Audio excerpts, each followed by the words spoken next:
আমি অনেক ডাক্তারের কাছে গেছি, তারা একটাই বলছে যে আপনারা অলিভ অয়েল খান, সানফ্লাওয়ার তেল খান, আর না পারলে একান্ত না পারলে আপনারা সরিষার তেল খান। আজকে থেকে বিগত আজকে থেকে 50 বছর আগে ঘটনা বলি, আমার দাদারা আমার নানারা এরা গ্যাস্ট্রিক কি জিনিস, অ্যাসিডিটি কি জিনিস বলতে পারতো না।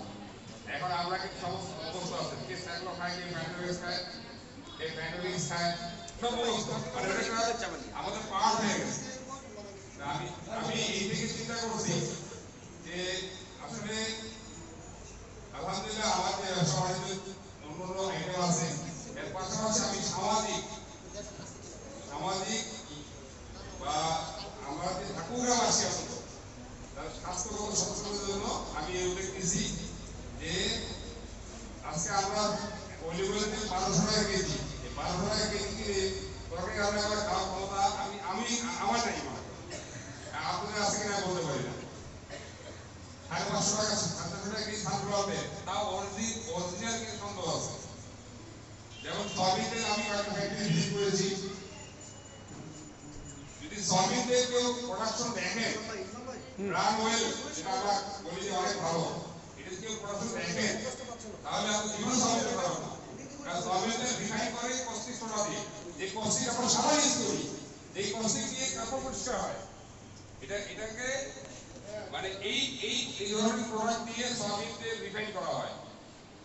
তো আমার প্রশ্ন হলো, এটা আমার ব্যক্তি চিন্তা থেকে আগাইছি বিষয়টা, যে আমার ফ্যামিলি আজকে 2 বছর ধরে আমরা পরিষেবা চাচ্ছি। আমার 2 বছর আগে আমাদের বাসায় অলরেল প্যান্টোনিক্স থাকতো, সেটা আমরা এখান থেকে মুক্ত আছি। আমি যেহেতু ভালো আছি এই বিষয়ে, আমি চাই আমার ঠাকুরগাঁওবাসী সারা বাংলাদেশ পরে আসতেছি, আমার ঠাকুরগাঁওবাসী, আমার ভাই, আমার চাচা, আমার মামা, আমার চাচি, এরা সুস্থ থাক।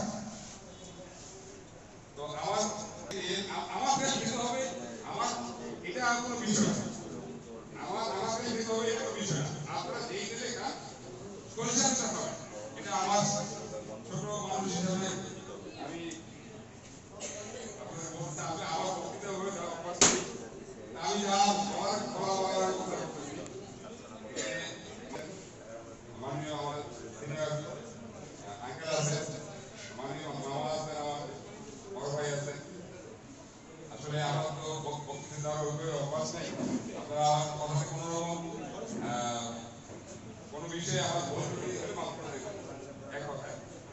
আর দ্বিতীয় বিষয় হলো, আমার এই উদ্বেগটা হলো যে ঠাকুররা আমাদের যারা আছে, আমরা ঠাকুরবাসী, আমার এই নানা তেলের মধ্যে কি গুণাগুণ, কথা হলো আমরা এই দানাটাকে রিফাইন করি, যেটা আদৌ কোনো মিল মানে যারা লোকাল তৈরি করে এরা তো নিয়ে গেলে হলাবে, আমরা এটাকে চেঞ্জিং আনছি। আমরা কি করি, আগে দানাটাকে হলাবে না দিয়ে আমরা আগে দানাটাকে রিফাইন করি। এখানে পার টনে 5 কেজি ডাস্ট হয়, পার টনে 5 কেজি ডাস্ট বের হয়। এই ডাস্টটা কিন্তু আমরা যারা লোকাল বাজারে কিনে খাই, এই ডাস্ট সবগুলো